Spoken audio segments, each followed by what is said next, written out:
அனைவருக்கும் வணக்கம். இன்னைக்கு டிஎன்ஏல என்ன செய்திகள் இருக்கு அப்படின்னு சொல்லி பார்ப்போம். ஃபர்ஸ்ட் வந்து பார்த்தீங்கன்னா, யுனெஸ்கோவின் படைப்பாற்றல் நகரங்கள் பட்டியலில் லக்னோ அப்படின்னு சொல்லி குடுத்திருக்காங்க.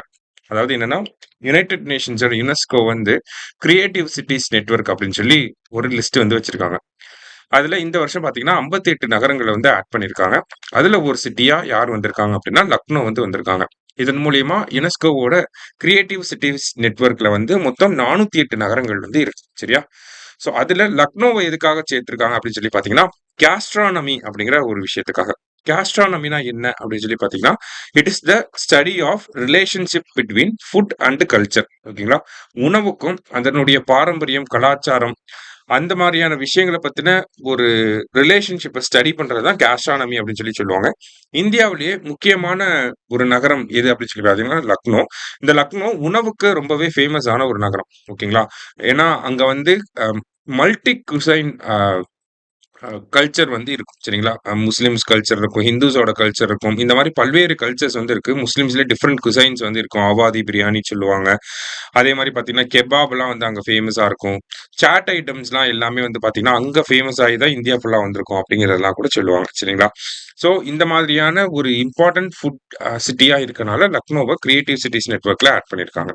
அடுத்ததா, முதல் மாநிலமாக தீவிர வறுமையை ஒழித்த கேரளா அப்படின்னு சொல்லி குடுத்திருக்காங்க. தீவிர வறுமை அப்படின்னு சொல்லி பார்த்தீங்கன்னா, இங்கிலீஷ்ல எக்ஸ்ட்ரீம் பாவர்ட்டி அப்படின்னு சொல்லுவாங்க.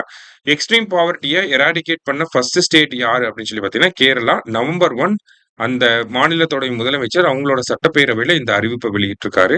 எக்ஸ்க்ளூசிவா ஒரு ஸ்கீம் கொண்டு வந்திருக்காங்க. அதுல கிட்டத்தட்ட 64,000க்கும் மேற்பட்ட மக்களுக்கு தேவையான அடிப்படை வசதிகள், கல்வி, மருத்துவம், அ பாதுகாப்பு சார்ந்த விஷயங்கள், காப்பீடு சார்ந்த விஷயங்கள், இந்த மாரி எல்லாமே வந்து எக்ஸ்க்ளூசிவா டார்கெட்டடான இந்த ஒரு வெல்ஃபேர் இனிஷியேட்டிவ் எடுத்து, அங்க இருக்கக்கூடிய தீவிர வறுமையில இருக்கக்கூடிய மக்கள அதிலிருந்து வெளிய கொண்டு வந்திருக்காங்க. சரியா?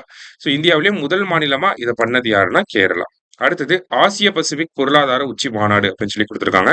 ஸோ ஏசியா பசிபிக் எக்கனாமிக் கோஆப்பரேஷன் எப்போ ஆரம்பிக்கப்பட்டிருக்கும் அப்படின்னா 1989ல. ஹெட் குவார்ட்டர்ஸ் எங்க இருக்கு அப்படின்னு சொல்லி பார்த்தீங்கன்னா, சிங்கப்பூர்ல இருக்கு. அண்ட் தென் இதுல எவ்வளோ மெம்பர் கண்ட்ரீஸ் இருக்காங்கன்னா, 21 நாடுகள் மெம்பர் கண்ட்ரீஸா இருக்காங்க. இதுல இந்தியா ஒரு மெம்பரா அப்படின்னு சொல்லி பார்த்தா கிடையாது. India is not a member in Epoch. சரியா?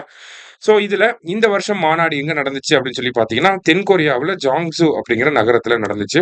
அடுத்த வருஷம் மாநாடு சீனாவுல சென்சன் அப்படிங்கிற நகரத்துல நடக்கும் அப்படிங்கிற செய்திய குடுத்திருக்காங்க. ஸோ இன்னைக்கு டிஎன்ஏல முக்கியமான விஷயங்கள பார்த்திருக்கோம். நன்றி.